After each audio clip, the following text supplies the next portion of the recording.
கௌதம் மதிமிதா சீரியல்ல இப்போ அட்டகாசமான எபிசோட் வந்திருக்குன்னே சொல்லலாம். மிஸ் பண்ணாம ஃபுல்லோடையும் கேளுங்க. விசி வந்து சுத்தமா போ மாட்டேங்குது. பார்க்குறலாம் லைக் பண்ணிட்டு பார்த்தீங்கன்னா, எனக்கு கொஞ்சம் பேச வந்து மோட்டிவேட்டா இருக்கும். நம்ம மதுமிதா மாட்டுக்கும் சகுந்தலா ரூம்குள்ள வந்து போறாங்க. பக்கத்துல வந்து அவங்க அண்ணன் வந்து லட்சுமணன் வந்து உட்காந்துட்டு இருக்காங்க. "அத்தை, நான் எங்க வீட்டுக்கு போலாமா?" "சரி, இத நீ யார்கிட்ட கேட்ட முதல்ல?" அப்படின்னு சொல்லி பேச்ச ஆரம்பிக்கிறாங்க சகுந்தலா. "உங்ககிட்ட தான் அத்தை நான் கேட்குறேன். நான் எது செஞ்சாலும் உங்கள்ட்ட கேட்டு தானே செய்யணும். இன்னைக்கெல்லாம் நீ வீட்டுக்கு போகக்கூடாதும்மா. நீ வந்து 1 நாள் கூட ஆகல. இப்ப நீ இங்கேருந்து வீட்டுக்கு போனன்னு வச்சுக்கயேன், எங்கள பத்தி எல்லாரும் என்ன நெனைப்பாங்க? நாங்க உன்ன நல்லபடியா பார்த்துக்கலாம்னு நெனைப்பாங்க. முன்னொன்னு கௌதம வந்து நீ அவமரியாதைப்படுத்துற மாரி ஆயிடும். சொன்னா கேளு, போக்கூடாது." "இல்ல அத்த, நான் எதுக்காக போறேன்னா, மாயா வந்து சரி செய்ய வேண்டியதெல்லாம் இருக்கு. அவகிட்ட நான் கொஞ்சம் பேசணுங்கிற மாரி சொல்ல வராங்க. என்கிட்ட ஆர்கியுமெண்ட்லாம் பண்ணக்கூடாது. நான் சகுந்தலா. நான் சொன்னேன்னா 1000 காரணம் இருக்கும். உனக்கு தன்மையா சொன்னா புரியாதா? நீ இங்கேருந்து போனேன்னு வச்சுக்கயேன், உங்க குடும்பத்த நீ அசிங்கப்படுத்துற மாரி ஆயிடும். அக்கம் பக்கம் இருக்கிறவங்கலாம் வந்து கண்ணு, காது, வாயின்னு வச்சு பேச ஆரம்பிச்சுருவாங்க. அதனால நீ இப்போதைக்கு ரூமுக்கு போ. பாட்டிக்கிட்டலாம் எதுவும் கேட்றாத. கேட்டேன்னு வச்சுக்கயேன், அப்புறம் வானத்துக்கும் பூமிக்கும் குதிக்க ஆரம்பிச்சுருவாங்க. 1 வாரம் கழிச்சு நீ வீட்டுக்கு போலாம். என்கிட்ட கேட்கணும்னு அவசியம் இல்லங்கிற மாரி சொல்ட்டு, அப்படியே வந்து சகுந்தலா மட்டும் அவங்க வேலைய வந்து பார்க்குறாங்க. என்னடா இது! வீட்டுக்கு போறோம்னு தானே சொன்னோம். ஏன் எதுக்குன்னு கூட கேட்க மாட்டேங்கிறாங்க. ஆனா எதுக்கு சொல்றாங்கன்னு புரியலையேங்கிற மாரி, அந்த இடத்துல வந்து சகுந்தலாவ பத்தி நெனச்சுக்கிட்டு இருக்காங்க. நம்ம மதுமிதா ஒரு பக்கம் நம்ப கௌதம் மாட்டுக்கும் ஆஃபீஸ்ல வந்து வேல பார்த்துட்டு இருக்காங்க.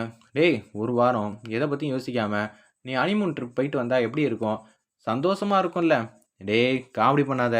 எனக்கு பிசினஸ் மட்டும் தான் எப்போதும் முக்கியம்னு உனக்கு நல்லாவே தெரியும். அப்படி இருக்க சிச்சுவேஷன்ல என்ன எப்புட்றா பிசினஸ பார்க்காம ஹனிமூன் ட்ரிப்புக்கு வந்து போயிட்டு வர சொல்ற? நானும் மதுமிதாவும் அதுக்கெல்லாம் ஆசைப்பட மாட்டோம். உனக்கு தெரியாதா என்ன?" அப்படின்னு சொன்னோனே, "டேய்! அதெல்லாம் ஆரம்பத்தில அப்படி தான்டா இருக்கும். போக போக வந்து அடுத்த ட்ரிப் எப்பங்கிற மாரி மனசு வந்து கேட்க ஆரம்பிச்சுருங்கிற மாரி சொல்றாங்க அந்த இடத்துல. நம்ம சந்தோஷு, "டேய்! வேலைய பார்றா. இல்ல எனக்கு பாடம் எடுக்க நீ இங்க வந்திருக்கியா? வேலைய பாருன்னா, எனக்கு பேப்பர், டாக்குமெண்ட்லாம் இருக்கு. அதெல்லாம் நீ ஹார்ட் டிஸ்க்ல வந்து சேவ் பண்ணி வச்சிருக்க. அந்த டீட்டெயில்லாம் எனக்கு குடுத்தியா?" "ஆமால்ல, குடுக்கலல்ல." கௌதம் அப்பதான் யோசிச்சு பார்க்குறாங்க. "டேய்! ஃபைல வந்து காணோம். சரி, அப்பனா அந்த ஃபைல்லாம் வீட்ல இருக்கு போல இருக்கு ஹார்ட் டிஸ்க்லேருந்து எல்லாம். சரி, நான் மதுமிதாக்கு ஃபோன் அடிக்கிறேன்னு சொல்லி, மதுமிதாக்கு வந்து ஃபோன் அடிக்கிறாங்க. "எதுக்குங்க ஃபோன் அடிச்சீங்க? ஒருத்தன் அவசரத்துக்கு ஃபோன் பண்ணானா, எதுக்கு என்ன ஏதுன்னு கேட்டுக்கிட்டே இருப்பியா? என்ன பேச விடு. எனக்கு சம்மந்தப்பட்ட ஒரு ஃபைல் வந்து பெட்ல வந்து இருக்கும். எங்க ஏதுன்னு பாரு." "ஏங்க, பெட்ல இருக்கும்னா? ஒண்ணும் புரியலையே. பெட்ல எதுவுமே இல்லையே." "அப்படியா? அப்பனா வந்து வார்ட்ரோப் போ. ரைட் சைடு பக்கத்துல ஒரு கப்போர்ட் இருக்கா?" "ஆமாங்க இருக்கு." "அங்க வந்து தொறந்து பாருன்னோனே, அவங்க வேற ஒரு வார்ட்ரோப்ப வந்து தொறக்குறாங்க. அலமாரிய தொறந்து பார்த்தா, அங்க வேற என்னமோ இருக்கு. என்னடா இது? இத நம்ப எப்படி வந்து தேடி கண்டுபிடிக்கிறது? ஒண்ணும் புரியலையே. இதெல்லாம் கௌதம் கிட்ட சொல்ல முடியாதேங்கிற மாரி, அந்த இடத்துல வந்து மதுமிதா வந்து கியூட்டா அழகா வந்து சிரிச்சுக்கிட்டு இருக்காங்க. ஒரு பக்கம், "நீங்க என்ன வார்ட்ரோப்ங்க தொறந்தீங்க?" அப்படின்னு சொல்லும்போது, "லெஃப்ட் சைட்ல இருக்கிறது தான் தொறந்தேன்." "ஏங்க அத தொறந்தீங்க? நீங்க ரைட் சைடு தானே தொறந்திருக்கணும்." "நீங்க என்ன சொன்னீங்க?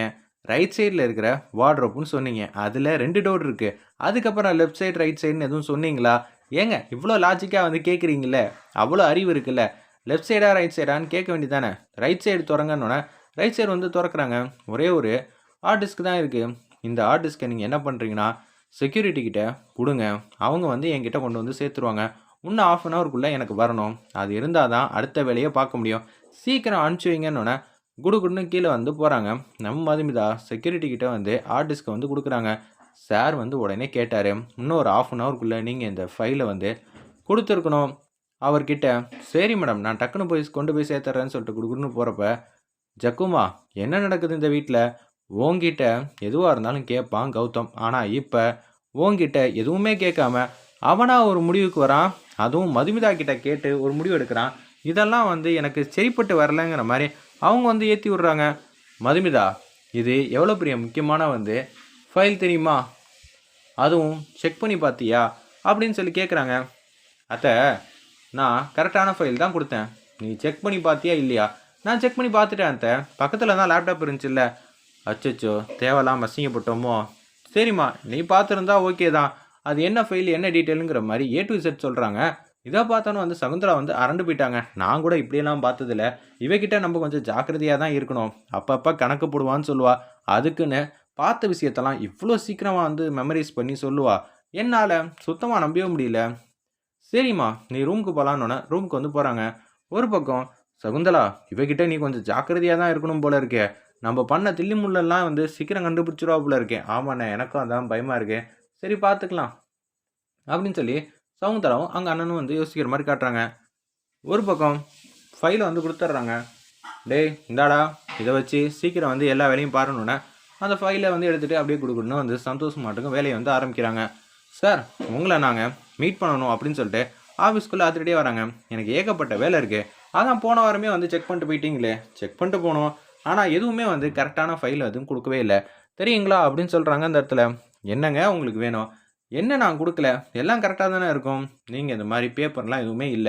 பேப்பர் தான் இருக்கே. நானே குடுக்குறேன்னு சொல்லி, அதுல நம்பர் தப்பு, இது தப்பு, அது தப்புன்னு எல்லாமே தப்புங்கிற மாரி சொல்லிடுறாங்க.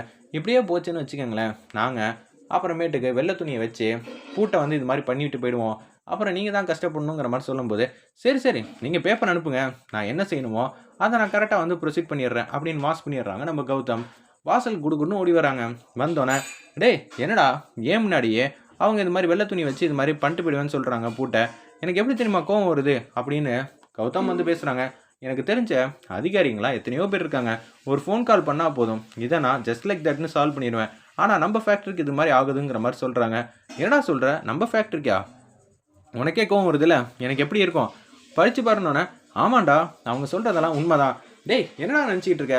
நீ கூட வந்து எல்லாத்துலயும் வந்து கேர்லெஸ்ஸா இருக்க. அப்புறம் எதுக்குடா நீ என் பக்கத்துல வந்து இருக்கணும்?" அப்படின்னு சொல்லும்போது, "இல்லடா, இது மட்டும் இல்ல. அக்கவுண்ட்ல ஏகப்பட்ட பணம்லாம் காணாம போயிருக்கு." "என்னடா சொல்ற? நான் எதார்த்தமா ஒரு வருஷம் செக் பண்ணி பார்த்தேன். அதுல 3 கோடி கிட்ட வந்து காணாம போயிருக்கு." அப்படின்னு சொல்லும்போது, "என்னது 3 கோடியா? என்ன எல்லாரும் பார்த்தா என்ன நக்கலா தெரியுதா? பேப்பர கேட்டா தப்புங்கிறாய்ங்க. இப்ப அக்கவுண்ட்ல பார்த்தா இவ்வளோ காணாம போயிட்டுருக்கு." "ஆமான்டா, 2020ல செக் பண்ணி பார்த்தேன். கரெக்ட்டா இருந்துச்சு. 19 செக் பண்ணிட்டேன். 20ல தான் வந்து தப்பு நடந்திருக்கு. 20லேருந்து தான் வரிசையா வந்து செக் பண்ணணுங்கிற மாரி சொன்னோனே, சரின்னு சொல்லிட்டு பெரிய மீட்டிங் ஹால் மாரி வைக்கிறாங்க. எனக்கு கண்டிப்பா தெரிஞ்சே ஆகணும்னு சொன்னோனே, வருஷம் வருஷம் இவ்வளோ அமௌண்ட் காணாம போயிருக்கு. கௌதம் என்னடா நடக்குது இங்க? நமக்கு தெரியாம வந்து எதுவுமே நடக்காதுன்னு பார்த்தா, இங்க நமக்கு தெரியாம பெரிய ஒரு பிசினஸே வந்து ரன் பண்ணியிருக்காய்ங்க போல இருக்கே. திருட்டுத்தனமா வந்து அவ்வளோ எடுத்து வச்சிருக்காய்ங்க போல இருக்கே." அப்படின்னு சொல்றாங்க. "ஆமான்டா, என்னால நம்பவும் இல்ல. கிட்டத்தட்ட வந்து ஏகப்பட்ட ரூபாய வந்து எடுத்து வச்சிருக்காங்க. ஆனா யார் எடுத்ததுங்கிறத கண்டுபிடிக்கல. என்னது இவ்வளோ தாமதமாகுது? இப்ப நான் அவருக்கு ஃபோன் பண்ணணுமா? வேணாமா?" சரி பண்ணி தான் பார்ப்போம்னு சொல்லி மதுமிதா வந்து ஃபோன் பண்றாங்க. ஃபோன வந்து அட்டெண்ட் பண்ணவே இல்ல. "என்னடா இது சத்திய சோதனையா இருக்கு. கல்யாண வாழ்க்கையில என்ன அடுத்தது செய்யணும்னு ஒண்ணும் புரியலையே." இப்ப அவரு லேட்டா வந்துட்டாரு. நான் ஃபோன் அடிக்கலன்னு சொன்னா பாட்டி திட்டுவாங்க. ஃபோன் அடிச்சா அவரு திட்டுறாரு. சரி எதுக்கும் பண்ணுவோம்ன்னு சொல்லி திருப்பி திருப்பி ஃபோன் பண்றப்ப, "உனக்கு அறிவு இருக்கா? இல்லையான்னு?" சொல்லி ஒட்டுமொத்த கோவத்தையும் வந்து மதுமிதா மேல வந்து காட்டுறாங்க. ஒருத்தன் ஃபோன வந்து எடுக்கலன்னா, அடுத்த 1 ஹவருக்கு அவனுக்கு ஃபோன் பண்ணக்கூடாதுன்னு, இதெல்லாம் பேசிக். ஆனா அதுவே உனக்கெல்லாம் தெரியல. "ஃபோன வை" அப்படின்னு சொன்னோனே, மதுமிதா வந்து ரொம்பவே வந்து அப்செட் ஆயிட்டாங்க. ஃபோன வந்து வச்சுடுறாங்க. ஃபைல் எல்லாம் வந்து இங்கேயும் அங்கேயும் மாறிக்கிட்டே இருக்கு. கிட்டத்தட்ட எவ்வளோ ரூவாங்கிறத மட்டும் கௌதம் கிட்ட வந்து சொல்றாங்க அந்த இடத்துல.